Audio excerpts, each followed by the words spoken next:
It's the Farmer to Farmer podcast, episode 59, and this is your host, Chris Blanchard. 47th Avenue Farm's Laura Masterson started her farm on a double lot in a residential neighborhood of Portland, Oregon 20 years ago. The farm expanded to many different plots of land and then consolidated, and now Laura farms about 20 acres of vegetables on land on two main parcels in the Portland suburbs, providing year-round CSA to over 200 families and produce to restaurants in the Portland metro area. Laura's commitment to the triple bottom line is apparent as we talk about Laura's work in government and with nonprofit organizations, her plantings of beneficial insect habitat on her farm, her weed control strategies, and record-keeping's role on her farm for making management decisions. 47th Avenue Farm was one of the first in the Portland area to move away from the internship labor model, providing full-time, year-round employment opportunities. And Laura goes in depth in this episode about how she's worked with her farm manager to create an open and encouraging work environment. I think you're going to enjoy this episode just as much as I did recording it with Laura. But first, we're going to get a word from our sponsors. The Farmer to Farmer podcast is brought to you by Vermont Compost, founded by organic crop growing professionals committed to meeting the need for high quality composts and compost-based living soil mixes for certified organic plant production. VermontCompost.com. This episode of the Farmer to Farmer podcast is brought to you by Farmers Web, small business software for farmers. Farmers Web allows you to streamline wholesale ordering and operations, making it easier to work with your buyers, reducing costs, and increasing your capacity. FarmersWeb.com. Welcome to the Farmer podcast, Laura. Thanks, Chris. Happy to be on. So glad that you could join us. It was a lot of fun to actually meet you out in Oregon. You know, I talked to a lot of guests on the show that I've known for a long time, and then this is kind of the first time I've actually had somebody on the show that I just met a couple of weeks ago. So it's kind of cool to have a face and some context to it from the Oregon Small Farms Conference. Well, we really appreciated you coming out here and speaking at the conference. Thank you. It was a lot of fun. So, Laura, could we start off with just having you tell us about 47th Avenue Farm? Kind of give us the lay of the land. Sure. So I'm in Portland, Oregon, and I started my farm 20 years ago on a small double lot in Southeast Portland in a very residential neighborhood right in the city. So it looks a lot different now. We're at 50 acres with lots more CSA members and restaurant sales and all that. But basically, I knew I wanted to start farming. I was doing some landscaping work, and, I wasn't born into a family of farmers. I didn't have access to land. I didn't have tractors. I didn't even really have much experience to speak of. But I went to the Eco Farm conference in, the mid-90s and heard about this thing called CSA. And I thought, all right, well, this is a way that I could potentially get started farming. And so I basically just talked all my friends into it that summer. We sat down around the kitchen table and I said, there's this thing called CSA where people pay the farmer and then they come get a box of food once a week. And I have this big garden, and how about you guys kick in some money and I grow some stuff? And so that first season, people would they would come to my house and maybe it would be harvested or maybe not. I would just walk around the garden and pick some stuff for people, whatever they wanted. So that's how we got started. And then the second, third, and fourth years, I expanded to various locations around the metro region.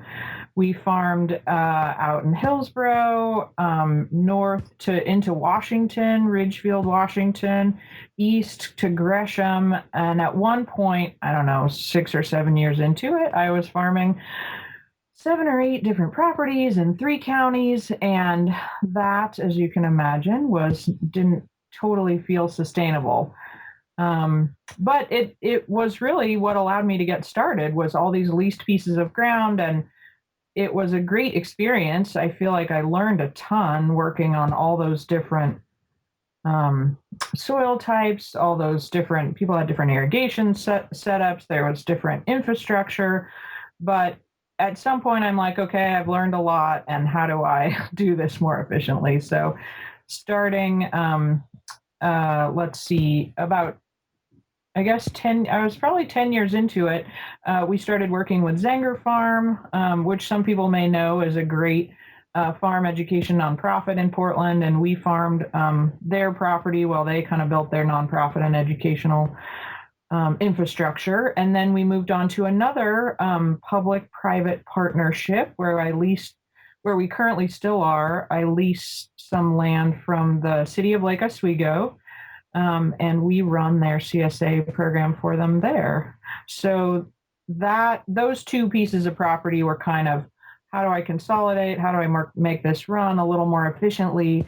And that helped a lot. I think that we took a big step forward. At that point, we were farming probably 12, maybe a little over 12 acres, and kind of settled into a nice rhythm there for a few years until we had a little scare with the city of Lake Oswego, where they just, not a scare, but they decided in their master plan that maybe they didn't want farming, they wanted to do sports fields there. So that kind of pushed me to really look for property. At that point, I was in a position where I could buy some farm property, and we purchased about 8 years ago, we purchased our Grand Island property, which is 45 minutes an hour south of town. And we have 38 acres there that we're bringing into production. And that is now, we're still at the Lake Oswego property, so we have 50 acres total that we're growing on. That in the end worked out fine. They decided they wanted to keep the farm, but it's nice still to have a couple of pieces of property. I think the soils are different. We can grow different stuff in different places. It's nice to still have a foothold in town, but then have kind of all of the, well, I don't know, opportunities that are afforded to us by being out of town and having a little more space and being able to do cover crops. And the horses are down there at the Grand Island farm. So that's kind of the lay of the land and a little bit of history of the farm. Farming all of those different parcels in and around Portland, I can't imagine a harder way to get started in farming. Yes, that in hindsight is true, but in the moment, it was my only option. So I just felt really lucky that I had any options, I guess. I 20 years ago, it was a very different landscape in Portland. I feel like there just weren't the opportunities that there are now. We have so many farm education programs, and I mean, not just teaching kids about farming, but actually teaching young farmers the skills that they need. Yeah, there's classes at all sorts of different levels. There's programs like the iFarm program run by Friends of Family Farmers that tries to match people who have land with people who need land. The infrastructure available now to young farmers, I think, it's amazing, and it helps a lot. But at that point in time, there just wasn't much out there, so I just kind of bootstrapped it however I could. And like I said, I definitely learned a lot. There were some great things about leasing so many different pieces of property. I mean, when I got to the Grand Island farm, I knew exactly how I wanted to set up my irrigation system, and I knew exactly how what my bed spacing was going to be. So I think if I had started on a piece of property in 1996, I would have, anyway, there, in some ways, that's hard because you install all this infrastructure based on what you know, and then 20 years later, is it kind of hard to change? Maybe. Yeah, it is. I've worked with farms that have done that, and it's not an easy transition to make when you're trying to switch over everything. So I think there's a notion that when one starts farming, one has to have your own piece of property, and I spend a lot of time advocating for leasing. It's really, I mean, you don't have the land security, and there are some downfalls with that, but there's also huge opportunities to learn and experiment and move on if you need to. So I think, for me at least, it was the only way to get started, and I learned a ton.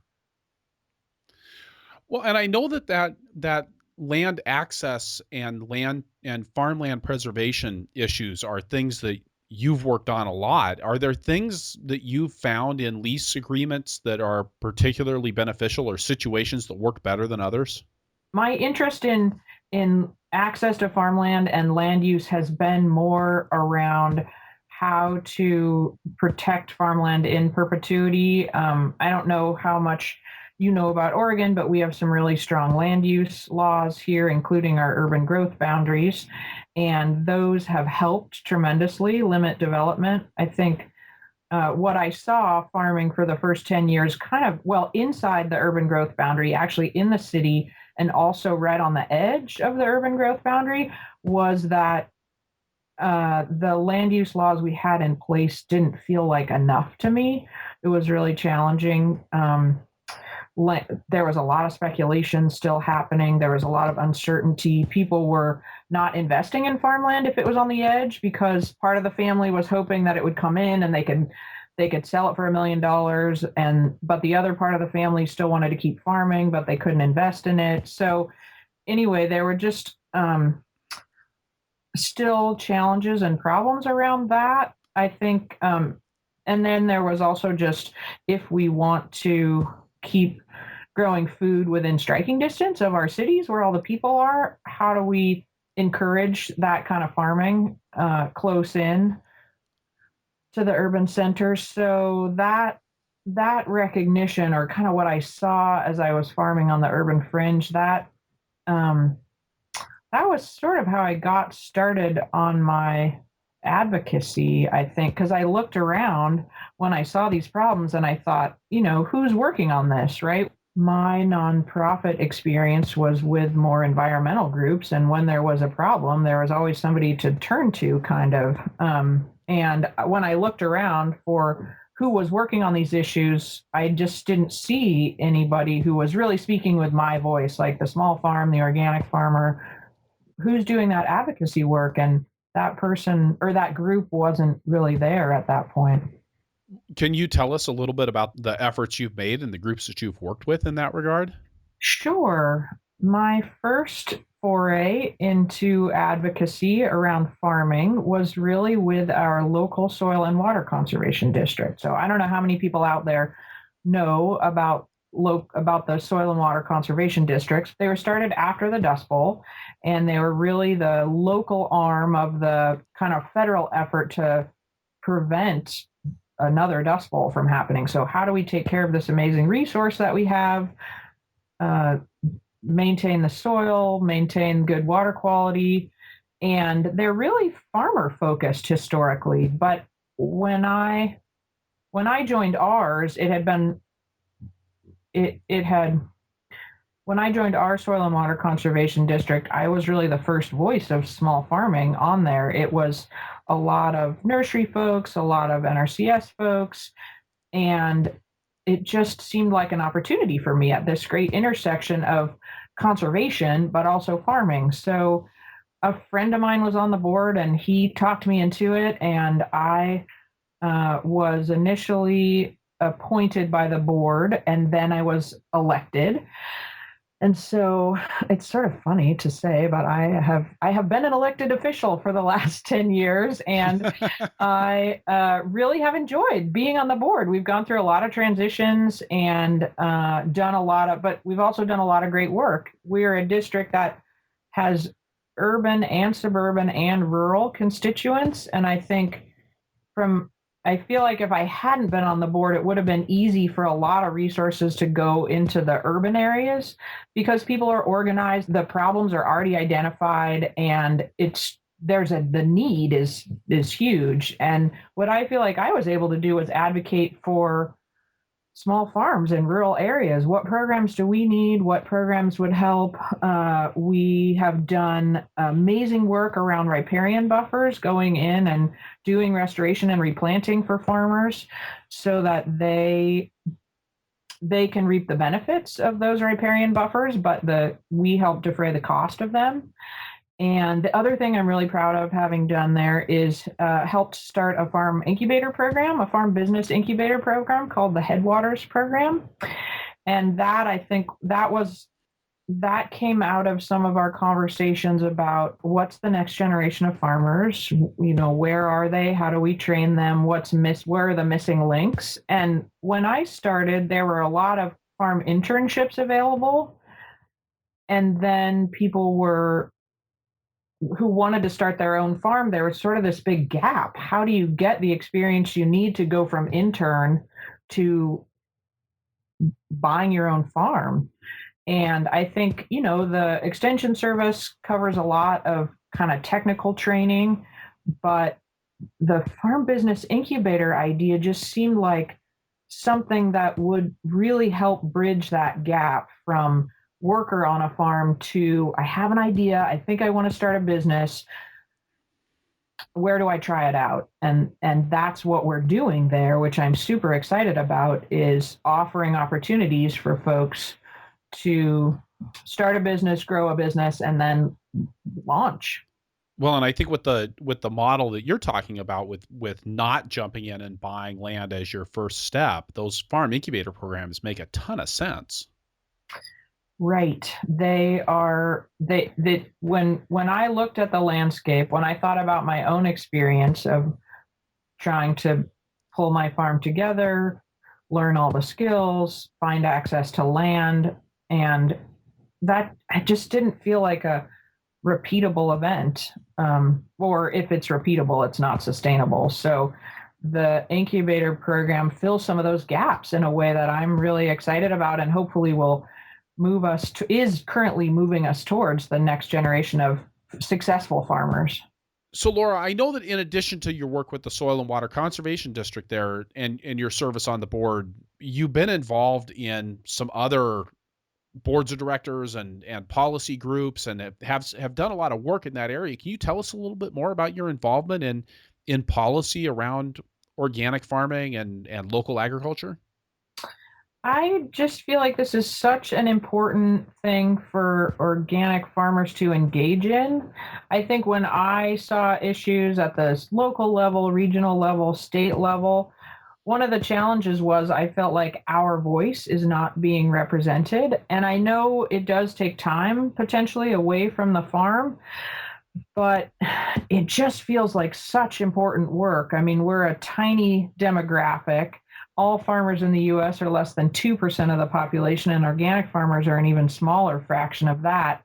But we have such an important voice in the future of food and agriculture, and especially where agriculture intersects with the environment. I just really feel like it's important where people can to engage. And I think I found opportunities to work on some of the issues that I'm really passionate, land use. I don't think everyone has to engage on every issue, but where farmers are passionate, I would love to see their voices raised more often. I feel like the Soil and Water Conservation District was a great place for me to get involved, but there's also opportunities with your local farmers market board, the Grange, National Coalition of Alternative to Pesticides, like land trust, whatever your issue is, I would encourage farmers. And I think my goal is to mentor the farmers who are working for me into some of those roles so that when the opportunity arises, when they need farmers to talk about an issue at the city council meeting or at the state legislature, we're really prepared with those people of my generation, but also the next generation who are willing to talk about those issues. There's so much energy around food and sustainable farming these days, but I don't necessarily see it translating into the policy arena. And that's something that feels really important to me if we're going to make the big strides that we need to make. There's a lot of changes coming in the next 10 years. A lot of things could shift on the political spectrum, and we have a great opportunity to engage, and we have an amazing voice with all of the organic farmers and perspectives. So to go back to talk a little bit more about your own farming situation, you're still living on that original piece of property there in the Woodstock neighborhood of Portland, Oregon, right? I am still living where I started the farm on my double lot, and that's where we do one of our CSA pickups still. So our core group of customers is really here in Portland. Both our CSA members and a lot of our restaurant sales are really, even in for people who know Portland, they know it's divided into quadrants, and we are in the southeast quadrant. And so those are kind of our peeps. They have really supported us over the last 20 years, and will continue, I think, to be our major market. That said, one of the challenges for me is, how do I fully build out our new property? And I think at some point I would like to be down there full time, really focusing my energy on that property, and just, really trying to realize the full potential there. Because where you are there in the Woodstock neighborhood, I mean, you're not on the outskirts of Portland. You're in the thick of it. I mean, you're right next to Reed College, which where you graduated from, and I've been in that area. There's a lot going on there. It's not like you're on the edge of town. Nope, we are in the center of things. We are in the thick of things, and it, yeah, yeah. And when I think back about starting the farm, I mean, it's just amazing that I thought. I guess now lots of people are farming in the urban center, and I feel like maybe I've set a good example for that. But it's dense urban Portland. The density is increasing all the time. I appreciate the urban farming that's still happening here, because I feel like we want to keep the food production as close as we possibly can to the urban center. And for me, some of the stuff I'm excited about as I continue farming and go into my 20th year of farming is some of the stuff that we can do better at the Grand Island property. I mean, having the draft horses, that wouldn't really work too well here in town. And doing really extensive cover cropping, I don't know, that integrating more animals into our farming operation, those are some of the things that I'm excited about. And those opportunities are really on a little bit bigger farm than we started on. And so now you're commuting on a daily basis to the farm in Lake Oswego, which is closer, and then out to Grand Island, which is a little further away. That is correct. I am commuting a lot. We have a great crew at the farm. I have a farm manager who is managing the 12-acre Lusher farm property that's in Lake Oswego. So I am not there every day, and in the peak of the season, I am spending some time down at the Grand Island property. So we have a little house there on the property. So I'm there maybe for 3 or 4 days a week, and doing the tractor work and managing the irrigation. And I'm really the main manager down on that property. So that's kind of lots of people commute for their jobs. We don't usually think of farming as a commuter job, but it has always been that for me. So I think there's some trade-offs involved. One of the good things is that I get to listen to your podcast all the time, and I have a subscription to Audible, which I really appreciate. And the downside is that I'm not always at the farm seeing everything and managing it, maybe with the kind of the hands-on way that I would like to be. But hopefully that is not too far in our distant future. Well, just talking about the now and not being there in that very hands-on, every moment of everyday way, have you found tools or techniques that have helped you to do a better job of managing from a little bit of a distance, and with a little bit more time in between your touches at the farm?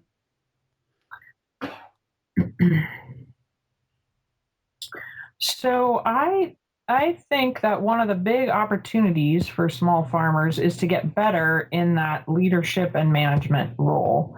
I think, that's one of the things I really appreciate about your podcast, Chris, is this way that you kind of curate this whole body of knowledge that's out there in corporate America, being used maybe for goals that we don't totally agree with, but there's some useful information out there about how to be a better leader, how to do better management, and how do we get some of that into the world of small farming. I think there's great technical information coming out of the universities. There's lots of education around how to grow stuff better. But I think some of the big challenges for, at least for the farms that I know and the scale they are, is how do we manage people better? When you're the doer, it doesn't necessarily, those skills don't necessarily translate into the manager. And I have seen that as my farm has grown, and I have felt like I wasn't doing a very good job at it, or I just wasn't getting the results that I wanted. So part of that is trying to wade through and figure out what books and what skills are really relevant, and that can be challenging. Now I feel like there's some really interesting stuff coming out. I mean, you had a great interview with the guy who wrote the lean farming book, and that's been a real success story on our farm. I was reading some of that stuff about the Toyota Way and Kaizen maybe 5 or 6 years ago, and trying to get the crew to act on it or do stuff or really buy into it. And it just never stuck. But here we are, fast forward 5 years, different crew, new book. It's really the same ideas, but for whatever reason, it's really taken off for us on our farm. Literally, my crew came to me and said, "You have to read this great book."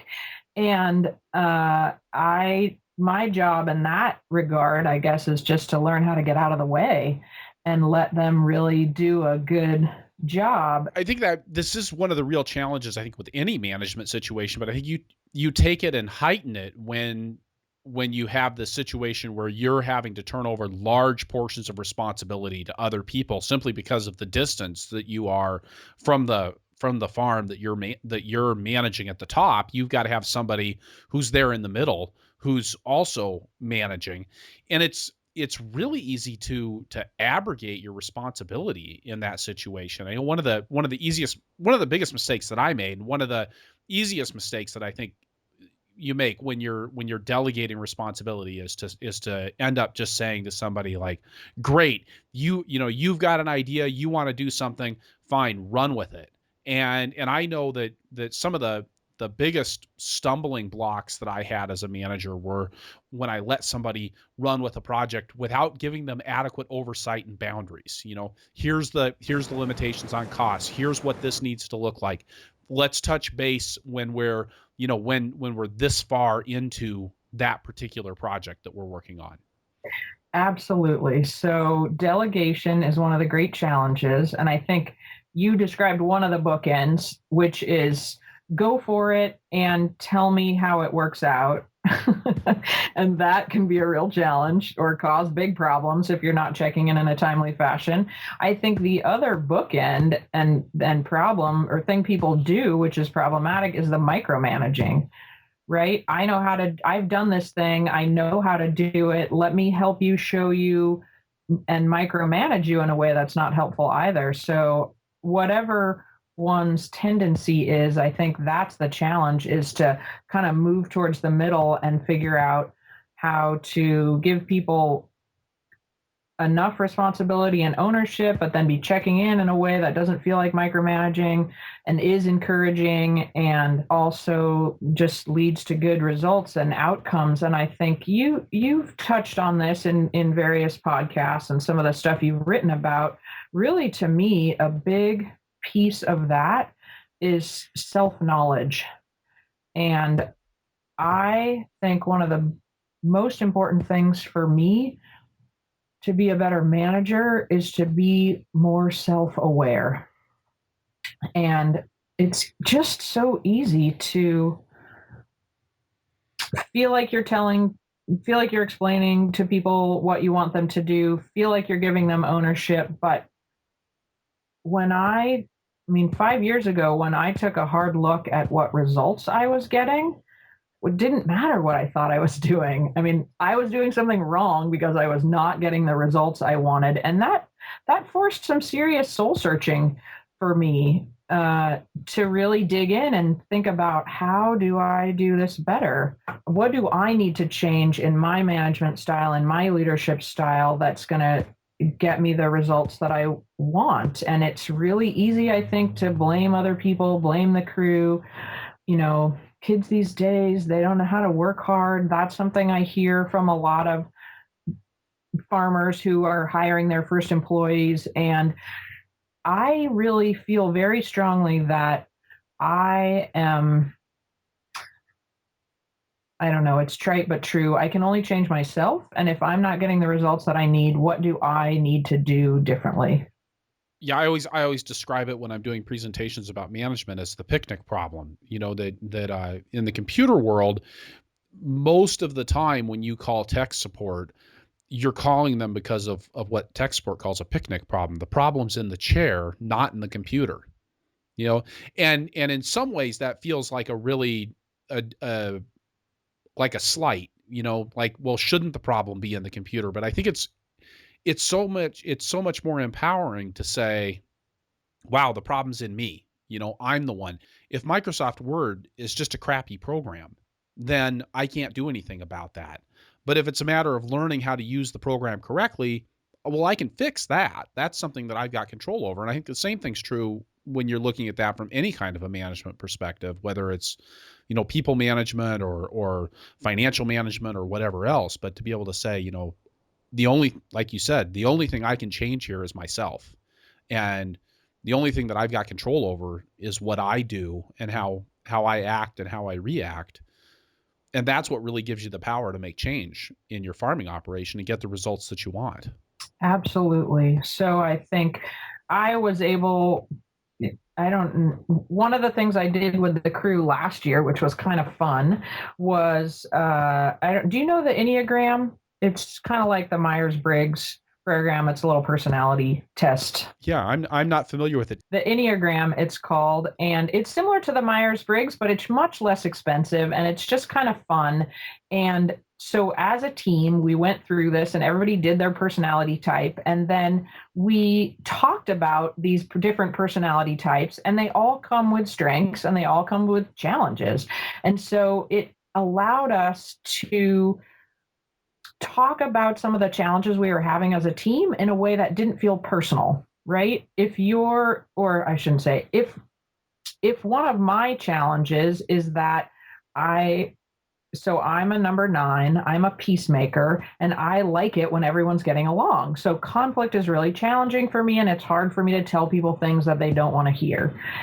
That's where a starting point is for me. It doesn't mean that I can't get better at it or I don't want to get better at it, but it's just, let's acknowledge that we all kind of start in different places along these various spectrums. And it was really, I thought, helpful in order to identify those things. And then later in the season, maybe when things did get challenging, it was came up a few times in a way that really lightened the situation, and we could use it with some humor.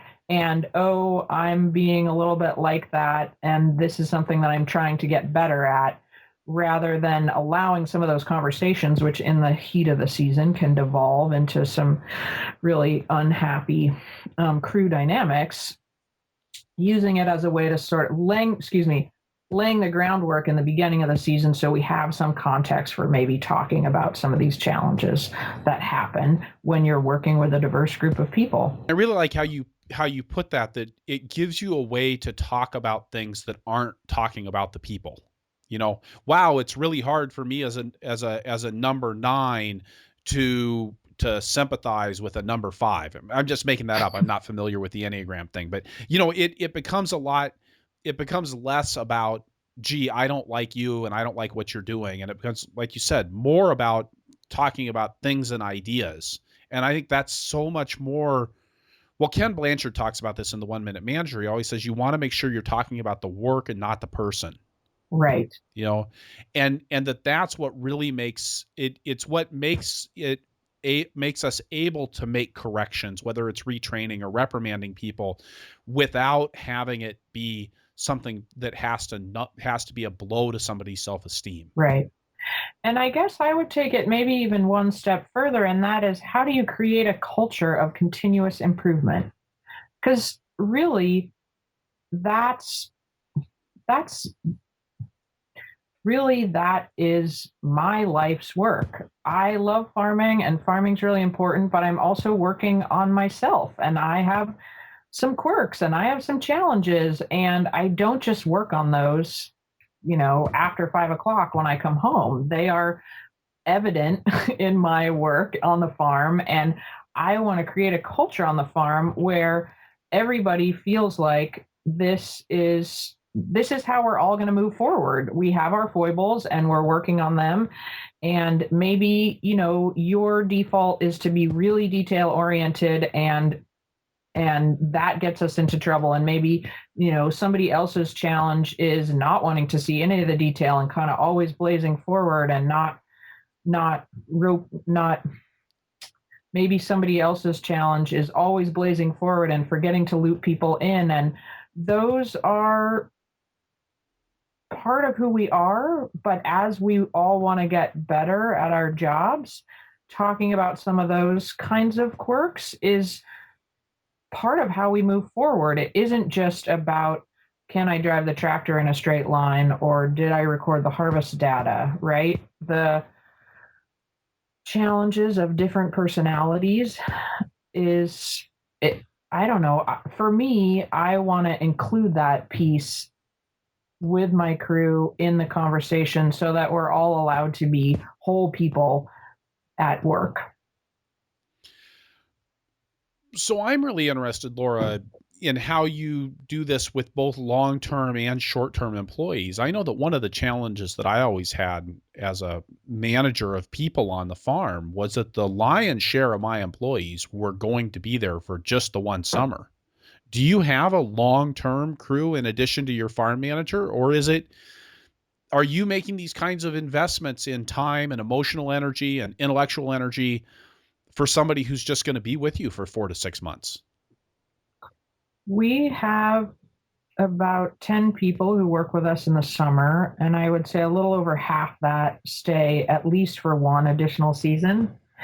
One of my big goals is to increase staff retention on the farm, because I feel like that's one of the most important things we can do to move the farm forward, is to have that institutional memory retained. And no matter how much experience you have, your first season, especially if you have been farming somewhere else and you come to the Pacific Northwest, and if I hire someone, even if they have a lot of experience somewhere else, they need to learn how to grow here and learn our system. And so at least the first year, and sometimes the first 2 years, are really laying the groundwork. And it seems to me after that is when you start to really be able to have people do amazing things at the farm and really take ownership, and they have a basic knowledge of the systems, and they're able to then really move forward and make some serious improvements on them. And so that's been a big goal of mine, is to create those kinds of jobs where people want to stay, they're excited about staying, create the environment where people really feel like they're realizing their long-term potential and their professional goals. So my big investments are in people who are staying with us for at least a few years.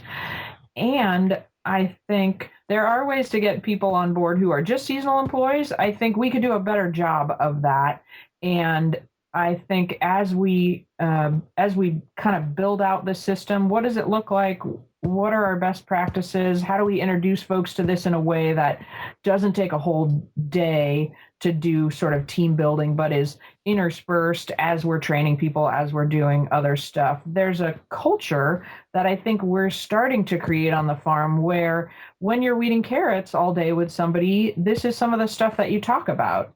So those are the little ways I think it gets introduced. And then if we have somebody who's seasonal who comes to work for us for a year, maybe goes back to school, I don't know, in a couple of years after they work at a few different places, maybe they come back to us with some different experiences. Well, I think it is one of those funny dynamics, right? It's almost that to get somebody who's going to stay long enough to warrant making the investment, you also have to make the investment before you know if they're going to be there for long enough to warrant making the investment. It's part of how you create that culture that says that we do value people, and we have a way of doing things and interacting with each other that is valuable and that you're going to want to be a part of in the long term. You can't just say, oh, we'll start doing that in your second year here. Right, which is what I think I started out doing, because there's There's sometimes a sense of scarcity of time and resources, and I don't want to invest in people if I don't know if they're going to stay. And for me, that has been a shift as much in attitude as anything else. I really feel like there are a million moments in the day to be investing in people, to be encouraging people, to be offering opportunities for folks. And I feel like it's been really interesting for me to shift personally and think about how to take each moment where there is that opportunity and do it in a really open-hearted and compassionate way.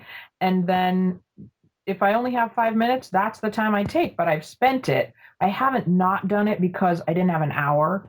And I think that's where I was maybe before. If I couldn't do it perfectly or if I couldn't do enough, I wasn't going to do it. And now what I'm really trying to do is use those 5 minutes as efficiently as possible and say, if we don't get through the conversation, hey, let's finish that tomorrow after this other meeting or when we have time at the end of the week. But really just doing it in every moment when the opportunity arises instead of feeling like I have to do it perfect and there isn't time right now. I think it is one advantage we have in the farming world that we're working in a predominantly quiet environment. I mean, a lot of the work that we're doing when we're with other people is not on the tractor. You can hold a conversation while you're working, and you're not sitting in a factory with earplugs in. You're not doing customer service. You actually do have that time to really create that relationship and take advantage of that 5 or 10 minutes where the interval does come up while you're bunching kale together to have that conversation. Right.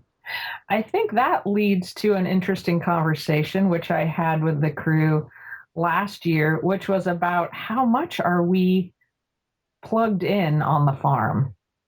And it was just ironic because I think oftentimes they were plugging into you and they were they were plugging into farming, and so I wanted to encourage that, but I also feel like part of what we have on the farm and part of what I love about farming is that quiet and is that opportunity, which is so different from where the rest of the world is heading. That opportunity to observe and think and see the architecture of the plant and see deeply what's happening on the farm in a way that you can't do if you're plugged in.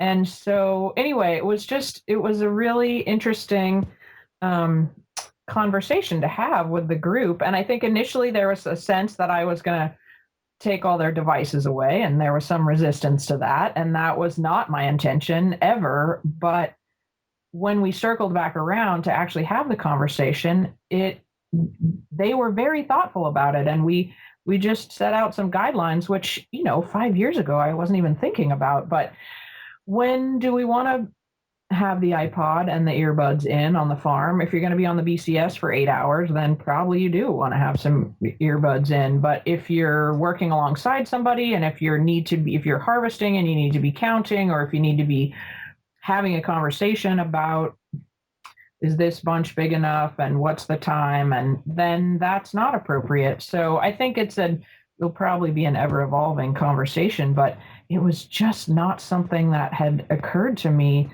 at all a few years ago as having to think about or manage.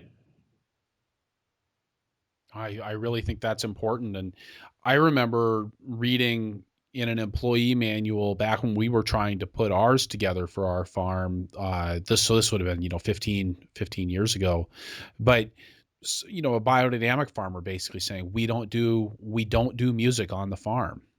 Because we need to be paying attention to each other and to what's happening out in the fields. And it's not something that I necessarily agreed with, but it was an interesting perspective to have that sort of, well, I guess just awareness again of what you gain and what you lose, even if you are listening to the Farmer to Farmer podcast. You know, Right. And I think that is what I ultimately appreciated about the conversation we were able to have. And, I really appreciate my crew for this, is they showed up and they expressed what their concerns were. And we were able to, people weren't defensive. People weren't um, people were constructive and really heard when our farm manager said, when I got into organic farming, it was because this was who I wanted to be in the world. I wanted to be quiet and thoughtful and observational. And she just expressed her concerns about how being plugged in limited people's ability to do that. And that was really heard. And I think that changed some perspective. So anyway, I hope, I'm sure, you know, that won't be our only issue we will ever have. And I just appreciated that we were able to have such a constructive conversation. And that's my goal, I guess, for building a crew and a team who is willing to engage like that in conversations that can be challenging. This is a funny little area to squirrel into, but I think it points to so many other things. I'm curious what was the outcome of that conversation? Did you end up with a set of guidelines, sort of saying like, well, it'd be nice if we had this sort of awareness around this, or did you end up with like a hard set of rules that went in the employee manual? Well, you're making me feel like maybe we should have written some rules. I'm actually wondering if maybe not writing the rules. I'm kind of curious how that. I mean, I would tend to write the rules. That's just the kind of guy I am. But I wonder if that's a place where combating that tendency and saying, really, it's much more about a culture and guidelines issue rather than about a black and white rules issue. So where we ended up was with a conversation about what was appropriate and what wasn't, and there seemed to be good agreement about what people thought was appropriate and what wasn't. And that crew is still with us, a lot of them over the winter and into next summer. So that understanding feels like it still stands. I think probably what we should do is write some of that up for the handbook so that people who are coming into the crew have the expectations set for them early on about what we want and how we want to do it. But I don't know. There's times when strict rules do feel really appropriate. Nobody is allowed to run the BCS with their Tevas on. They have to have closed-toe shoes. That feels to me like a rule that nobody can break. There's no smoking on the farm. That feels to me like an important rule. This feels to me like an issue that will probably continue to evolve, and where our goals and aspirations for who we want to be on the farm are more important than sort of this is when you can be plugged in and this is when you can't. I think that's a great note for us to stop here and take a break and get a word from our sponsors. And then we'll be right back for more with Laura Masterson from 47th Avenue Farm in Portland, Oregon. The Farmer to Farmer podcast is made possible with the generous support of Vermont Compost Company, makers of Fort V and Fort Light potting mixes. When you're growing transplants, all of the investments you've made in plant materials, heat, labor, and overhead depend absolutely on the performance of the media where you expect your plants to grow. And if you're an organic grower, you're probably using a media based on compost. That means you should be looking for the best compost. Most organic potting soils have two basic parts, the compost and everything else. At Vermont Compost Company, Carl Hammer and his crew are very, very intentional about the inputs they put into their compost. While they're making use of waste products, waste disposal is not their primary goal. Ingredients are sourced consciously and with the end in mind. The same goes for the everything else part. Like the best in art, everything in Vermont Compost potting soils has a purpose, whether it's the chips of ocean blue granite or the kelp that provides micronutrients and a little smell of the ocean. Fully composted compost, top quality ingredients, and a real sense for the art and the science of plant production, combined with a real commitment to organic growing professionals to create a consistent product year after year. And in something that's subject to as many variables as market farming is, it's nice to have something that you can count on. VermontCompost.com. This episode of the Farmer to Farmer podcast is brought to you by Farmers Web, small business software for farmers. Farmers use Farmers Web to streamline work with wholesale buyers, such as restaurants, schools, corporate kitchens, distributors, and retail stores, making working with each buyer easier and increasing the number of buyers your farm business can work with. Taking orders by phone or email, collating them into spreadsheets, and entering them into an accounting program for invoicing takes time that you could be spending on farming and sales, or anything other than office work. With Farmers Web, your wholesale customers can place their orders online, or you can can take their orders over the phone, by email, or in person and enter them in yourself. You can define different payment terms for different buyers, give select buyers special pricing, and generate pick lists, packing slips, and PDF catalogs for your customers. You can keep track of payments that you receive by check or buyer payments by credit card go right into your bank account. Farmers Web can even help facilitate arrangements with third-party logistics providers or help you coordinate deliveries with neighboring farms. A flat monthly fee means that no amount of orders or number of buyers affects your costs, and you can pause, cancel, or switch plan types from month to month at any time, even during the off-season. Farmers Web is available to farms, food hubs, and local food artisans nationwide. FarmersWeb.com. All right, and we're back with Laura Masterson from 47th Avenue Farm.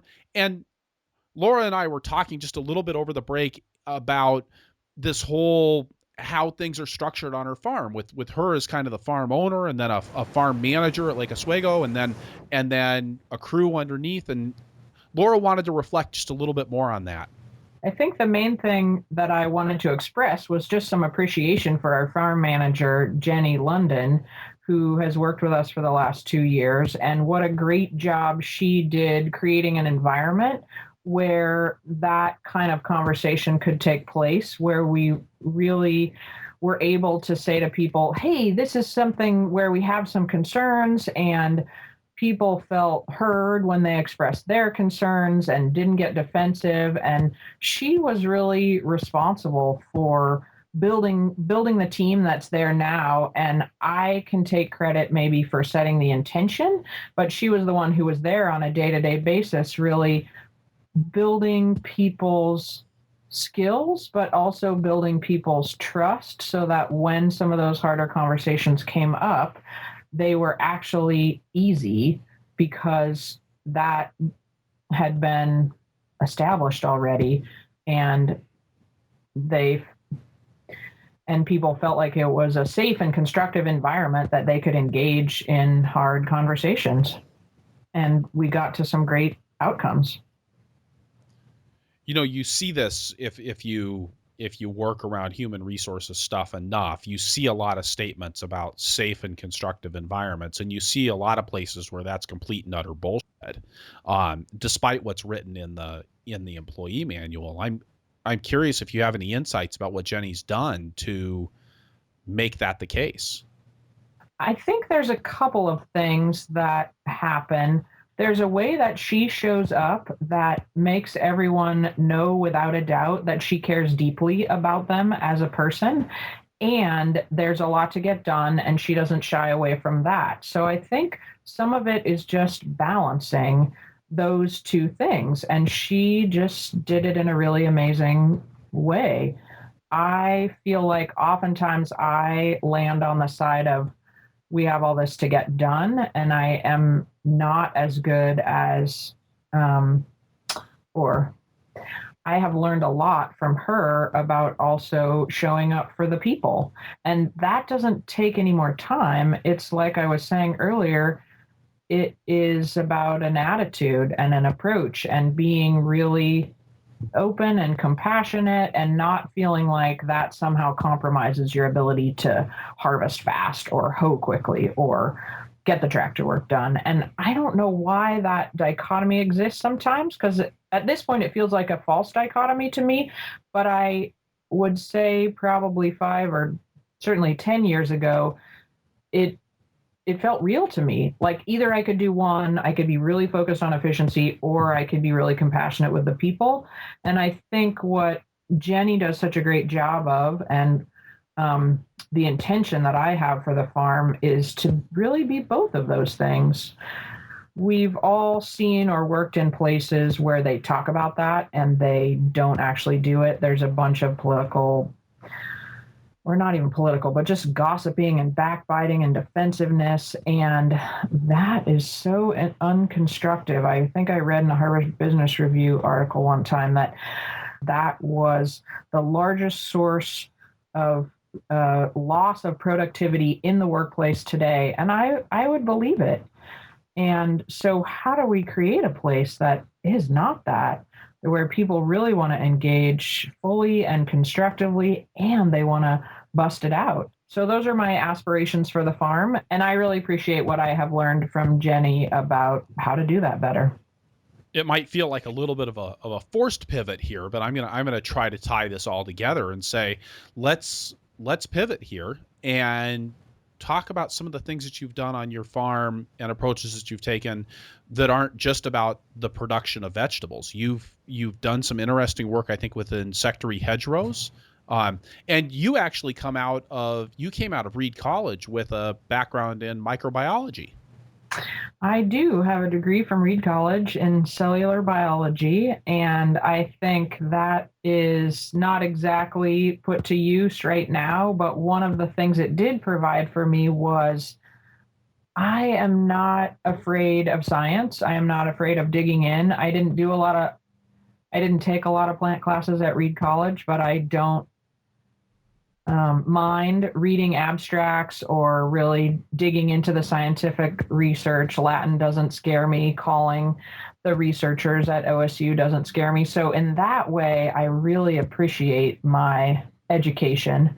Um, in hindsight, I wish I'd taken a lot more plant classes because that would have really helped me out. But I didn't know when I was in college that I wanted to be a farmer. I was headed for vet school, I thought. So, but who knows? Um, Things change, and I discovered, I guess, my senior year that I really loved plants and loved gardening. And then I was off to the races. Obviously, a place like Reed College, I mean, I think the organic is a little bit of a default setting there. You wouldn't be like, oh, I'm going to go off and be a spray and pray chemical farmer out of that. But it seems like something that you've really taken some ecological stewardship in mind with your farm as a whole instead of just being a production spot. But I know you've done some work with these insectary hedgerows.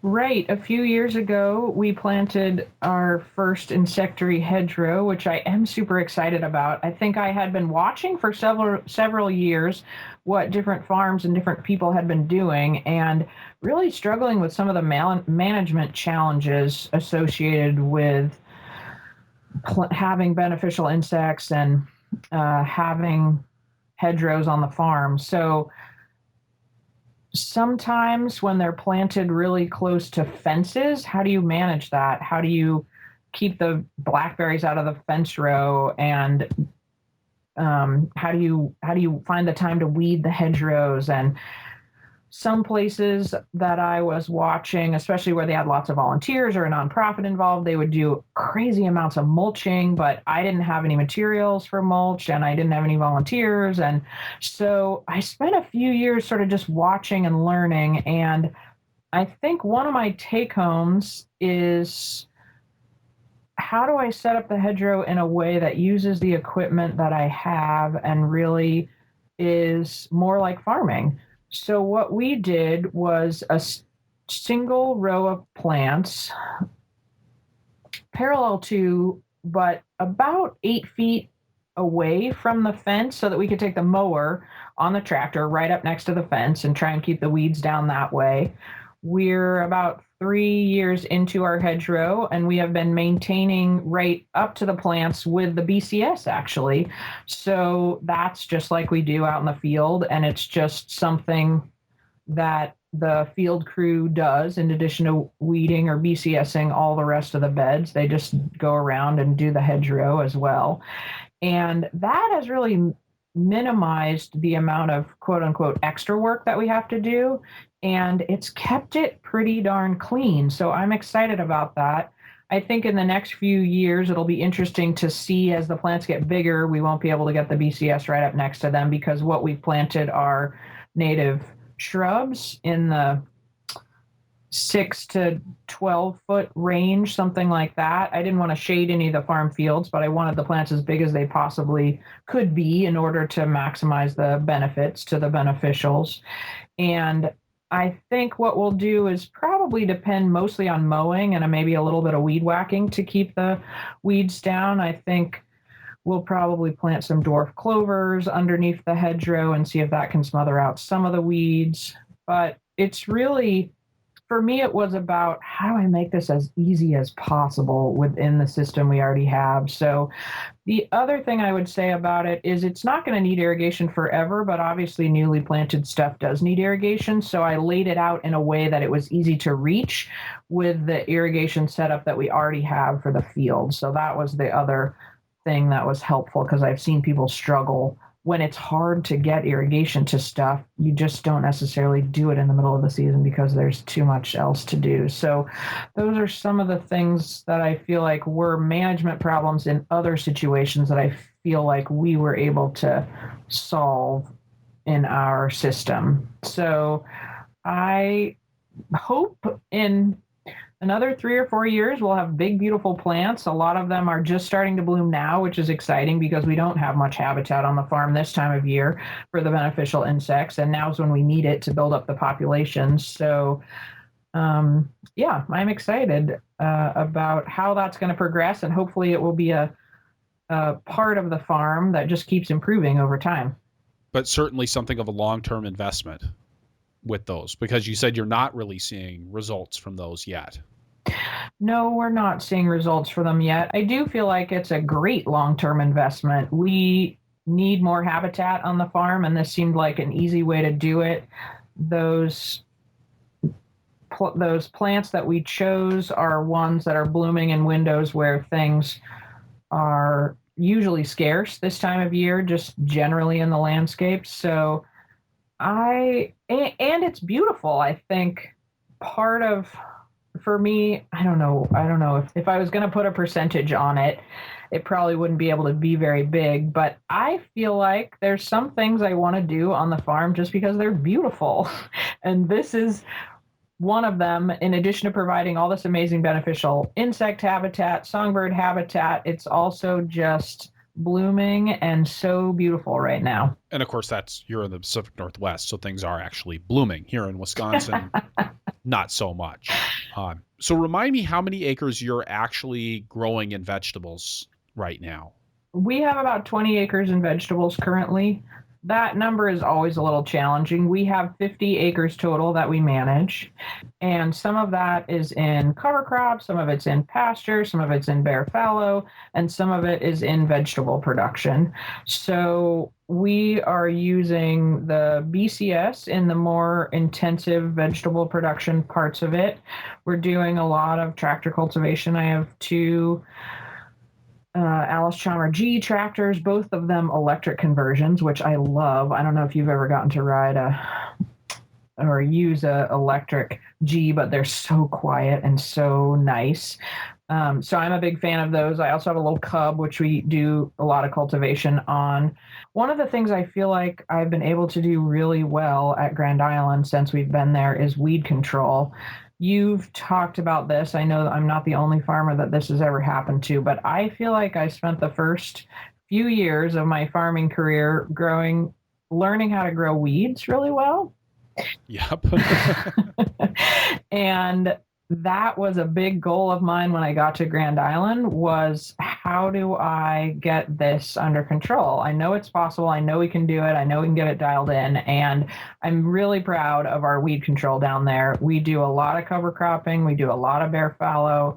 And then we have some easy, simple strategies mostly with cultivation to keep the weeds under control. I think it's an interesting concept. People are often, and I used to be really resistant to taking land out of production.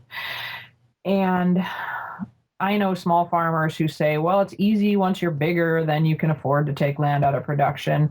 My attitude is either I'm taking 20 or 30 or 50% out of production, or I'm not. And it doesn't matter if I'm 1 acre or 100 acres, I'm still cutting into my quote unquote income by doing that.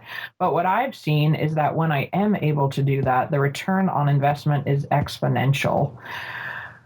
The amount of time it takes us to weed in the places where we've let weeds get out of control, that's our profit margin basically, diminished, if not extinguished.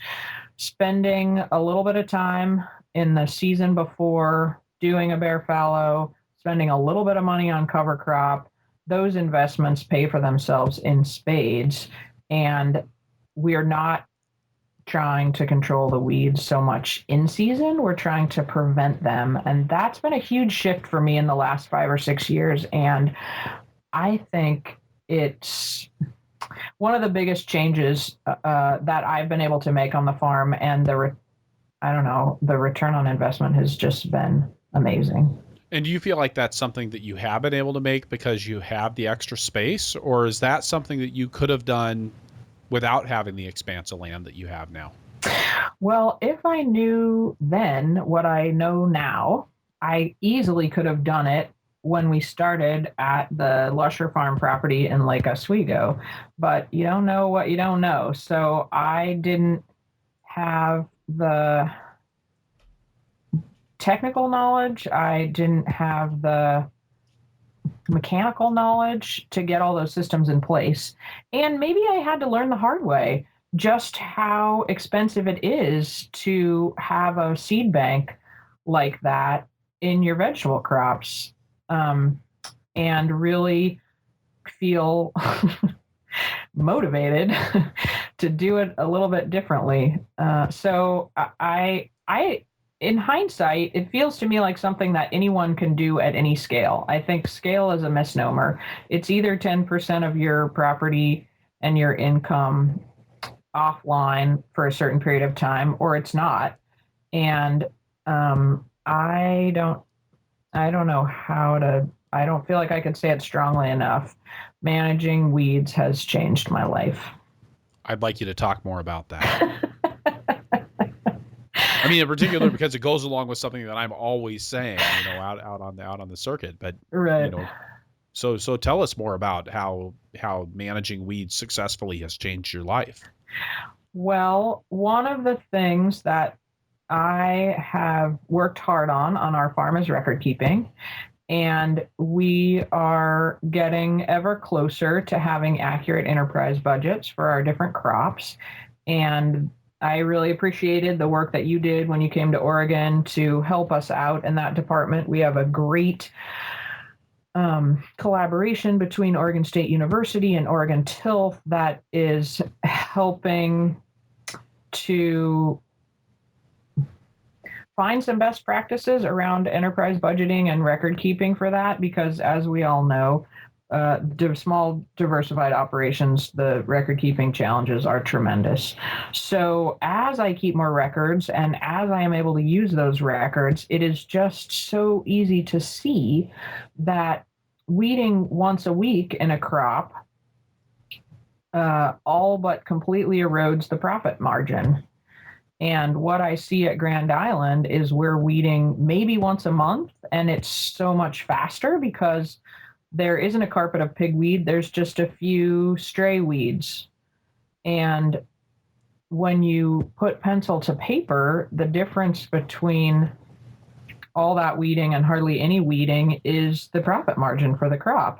I mean, all other things being equal, which of course they're not always, but it does make a huge difference. And I think the biggest thing that I observed was how much more pleasant and efficient the harvest was when we'd done a good job of weed control.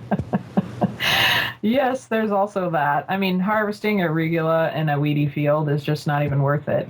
There have been plenty of times in my life, I'm not happy to admit it, but I've just tilled in fields that we have spent all that time prepping, seeding, weeding, irrigating, and then we can't harvest because they're just covered with pigweed, or they're full of crabgrass. Or so I think that has been a very hard lesson for me to learn. In hindsight, I just can't imagine why I didn't learn it sooner, but I'm happy to be mostly on the other side of it. And I just can't say strongly enough how important that is. I think there's an attitude that sort of feels like every square inch is so important to profitability. There is a way to do prevention that is much more effective than just trying to weed your way out of that deep, dark hole. So could you walk us through how you do that prevention on your farm? Sure. I think one of the things that I do that's maybe a little different than some other folks is we really think about cover cropping starting the year before. So we use 3 or 4 different types of cover crops depending on what the cash crop is going to be the following year. And I learned this, I think, originally from the Nordells. They are out in Pennsylvania and they do an amazing job with this. I was originally interested in their farm system because they farm with horses, but they do an incredible job with weed prevention. And I think they sort of planted the seed for me of how can I do this better. So one of the things that I think about is if I'm going to have an early spring cash crop, what is the cover crop that's going to happen before that? And for us out here in the Pacific Northwest in the Willamette Valley, Sudan grass is my favorite cover crop to use for the earliest planted spring crops. It grows to, I don't know, 8 or 10 feet tall, provides an insane amount of biomass, hardly requires any water, and then winter kills. And this time of year, I walk out there and it just looks like someone has laid down a beautiful straw mulch on the field. It's allelopathic, so it inhibits, doesn't totally prevent, but it inhibits a lot of weed seed germination over the course of the winter. We have chickweed, we have red dead nettle, we have a lot of stuff that is starting to germinate this time of year. And in those fields where we had good stands of Sudan grass, we have far less germination of those weeds. So I would start as soon as we could work the fields in April or May, and I would mow down whatever was there, rip it, go over it with a Perfecta 3-in-1, which is basically some S-tines and then a spike tooth and then a roller. And I would just, depending on the weed pressure that we're seeing, I would just keep using that Perfecta basically until it was time to plant the Sudan grass. And then the Sudan would go in depending on, if the weed pressure is high in the field, then I would probably use the Perfecta through June and maybe even into the first week in July, and then I'd plant the Sudan grass. If the weed pressure is relatively low, maybe I could get the Sudan in June. So then that Sudan grass goes all the way through the summer. I might mow it because sometimes it'll set seed here if it's planted really early, but that just causes it to tiller and regrow. I might irrigate it once, but basically if it's pre-irrigated, it grows just fine. I don't quite know how, but on the soil moisture that we have here, which is not very much in the summertime, it grows huge, it winter kills, and then I am able to plant into it, like I said, our earliest spring crop. So we'll often plant, when we get a dry week in February or March, I will till it once. We can plant peas into it. I can rip through it and we can plant early potatoes into it. It's just a beautiful cover crop to use for those really early seeded crops. When I started farming, I was trying to seed some kind of small grain and legume at the end of the season, as tomatoes or winter squash or whatever was basically just finishing. For us, that's in October. It's way too late to be planting cover crop, and then they don't really hold onto the soil, and then they don't really grow much, and then you're trying to till them in March, and then they keep growing. And I just am so happy to be out of that sort of pattern. I think there's a place for small grains and legumes. We use them before our very latest crops. So after doing a bare fallow in the summertime, we'll seed some kind of rye or triticale with a winter pea or common vetch. That'll go through the winter. We'll let it really grow so that we get the biomass off of it. We might even get some bloom off the legume. And then there's time to mow it. I have a flail, which I'm very fond of. And then usually after I flail a couple of times, then we'll start tilling, maybe disking, rip it, do the Perfecta. We have time for all that organic matter to break down before we go in and we're planting in the middle of June, July. Because we do a lot of winter crops and fall brassicas and things, we are planting, all the way through September, basically. So that later window is when I think the small grains and legumes are really appropriate and do a great job, but they're terrible for the early season crops. And I don't know why I had it in my head or where I learned that was how cover cropping worked, but I'm very glad to be out of that paradigm and really on to thinking about almost 2 seasons ahead. What are we going to do next in this field, and how do we really prepare for it? That's great. And I'd be remiss if I didn't ask you about your horses.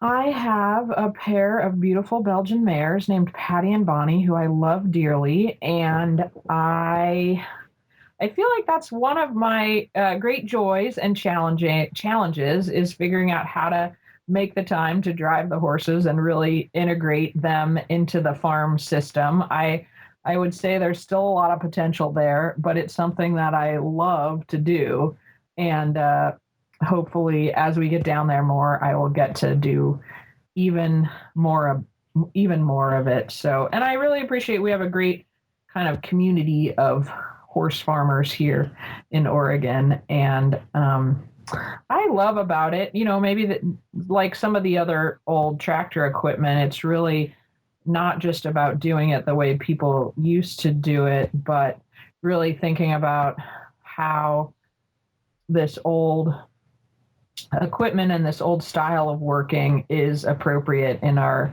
new system, and how to integrate it and move it forward and make the whole system work. So I'm not giving up my tractor anytime soon, but I do love my horses.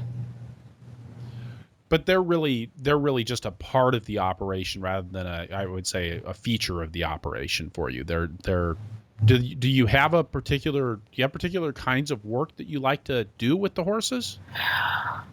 Mostly what I have done with them the last few years is the open field work.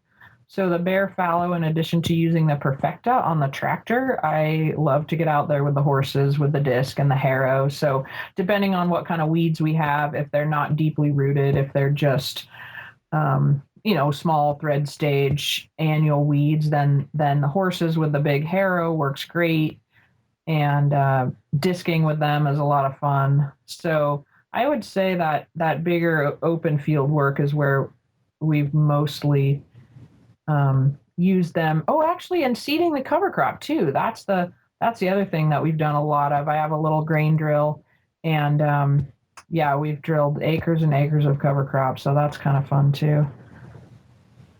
Nice. All right. So with that, let's turn to the lightning round, and I'm going to start with asking you, what's your favorite tool on the farm, Laura? Well, I think I'm going to say that my favorite tool is self-observation. And maybe that sounds a little funny, but part of what we talked about is how to be a better manager. And for me, a huge part of that is observing how I'm managing situations, whether I'm micromanaging, whether I'm delegating too much, am I avoiding conflict, am I who am I in the world with the crew? What results am I getting, and how do I do this better? So that's been really big for me. And your favorite crop to grow? I love purple sprouting broccoli. That's probably my favorite thing this time of year. I know that not everybody across the country is able to grow it, but for us, it's this amazing phenomenon that happens starting in February when everything is dark and cold, and these beautiful heads of sprouting broccoli start popping up. They're vibrant and purple, and people are so excited at the market and CSA. And so, that's one of my faves. When do you actually plant the sprouting broccoli?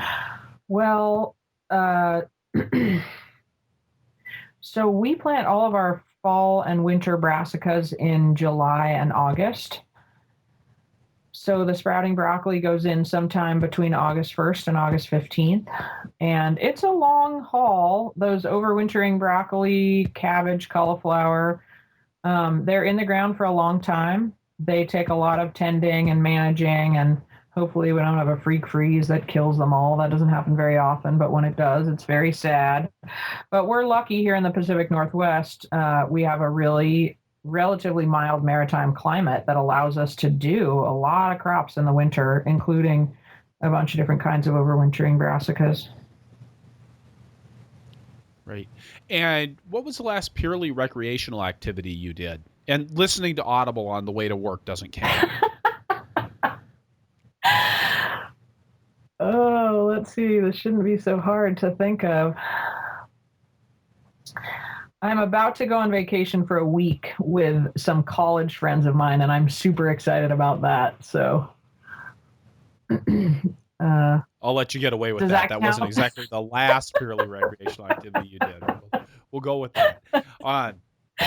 And what are you going to be doing differently on the farm this year? That is a great question. One of the things I'm really excited about this year is getting our soil fertility better dialed in. I think in part because I farmed so many different places for so long early on, we sort of were able to use a lot of residual fertility, and then we were moving on. And so I didn't have to necessarily learn how to stay in one place for a long time and manage the inputs, maintain really high fertility, do a good job reading the soil types or excuse me, the soil tests. And it's been actually pretty fun this year to dig into it a little bit more. And I've been reading The Ideal Soil. I don't know if you know that little book. No, I'm not familiar with that one. There's also another good book out that's more for gardeners, but I think it's a fun read and it has some great soil worksheets in it called The Intelligent Gardener. But both of those have really given me some new insights and just made me very excited about how to do fertility management better and more sustainably. And that'll be interesting to see. We've had some crops where, as I look back, I kind of had a sense that yields were maybe declining a bit, but when I finally dug into the numbers this year, I could really see it. And so I'm excited about bringing those numbers back up again if we can get the fertility to where it really needs to be. Great. And when you say you're working on dialing in the fertility, I mean, obviously some of that has to do with understanding the whole soil fertility scene a little bit better. And you mentioned a couple of resources for that, but what's the rest of the strategy for doing this? You know, you read some books. Are you working with a consultant? Are you taking the information in those books and creating some spreadsheets and figuring out what blend you need to put on? Or so I felt like I really needed to get my own skills better in the fertility management arena, and so I did a bunch of reading this winter, and that led me to talking to some consultants and really working with them to devise a blend that would work for us. Our soils are missing some potassium. We always need nitrogen because we have so much leaching over the winter. And we're also low in boron and sulfur. So I think, what do those things do for the plants? As I read the soil tests and realized that we were deficient, especially in some fields, it was easy to kind of see in hindsight, like, oh, that's why the beets have been having this problem, or that's why we maybe had that disease or that yield reduction. And I think just tying that all together is exciting to me, to think that we could be really solving some of these problems better.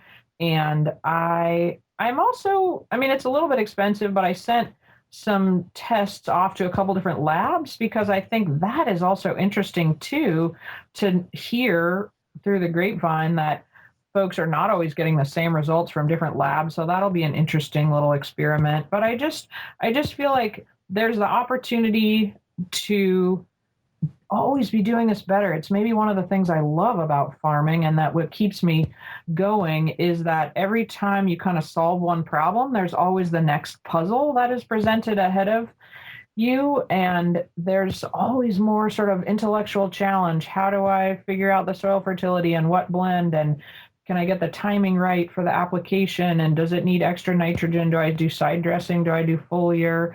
What if I mix up the cover crops? How do I do that better? Can I do a cover crop blend? Can I, instead of just having single species cover crops, can I introduce some bloom to that? Can I get more organic matter? So there's no sort of end to the complexity of farming. And for me, that's part of what is so exciting and inspiring about it, is working with the complexity, working with nature, and growing this amazing food. I love that. And finally, if you could go back in time and tell your beginning farmer self one thing, what would it be? I think what I would tell my beginning farmer self is that you don't have to be an expert on everything. Just get out there and ask some questions, and it's okay to not have all the answers. And that is something that I think slowed me down sometimes, is thinking that in addition to having to know all the varieties, I also had to be a tractor mechanic, and I also, well, like I was saying, had to know the soil fertility. And I feel like as I have gotten older, I have gotten much more comfortable saying, I have no idea. Here are my questions. I have more questions than answers, and really asking for help. And that is what moves us all forward. And I think some of the things I didn't get done, maybe as a younger farmer, were just because I was afraid to ask for help. So I am no longer no longer afraid to admit my ignorance. Even after 20 years of farming, there will always be lots of things that I don't know the answers to, but happily, especially here, we have this amazing community of farmers and researchers, and somewhere in the community is always the answer to the question I have. Wonderful. Thank you so much, Laura, for being part of the podcast today. Happy to be here, Chris. Thanks for doing it. All right, so wrapping things up here, I'll say again that this is episode 59 of the Farmer to Farmer podcast, and you can find the notes for this show at farmer-to-farmer-podcast.com by looking on the episodes page or just searching for Masterson.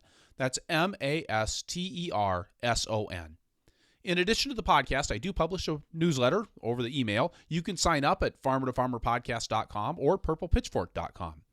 If you enjoy the show, please take a moment to pop on over to iTunes, leave us a review. You can also follow us on Facebook at Purple Pitchfork. When you comment in the show notes, leave a review, or share an episode on social media, it demonstrates to our sponsors in a tangible way that we have an engaged audience. That makes a huge difference in our ability to continue to put on the show and reach a growing base of listeners. One more thing. I appreciate so much all of the guest suggestions that I received through the contact form on farmer-to-farmer-podcast.com. Please let me know who you would like to hear from, and I'll do my best to get them on the show. Thank you for listening. Be safe out there and keep the tractor running.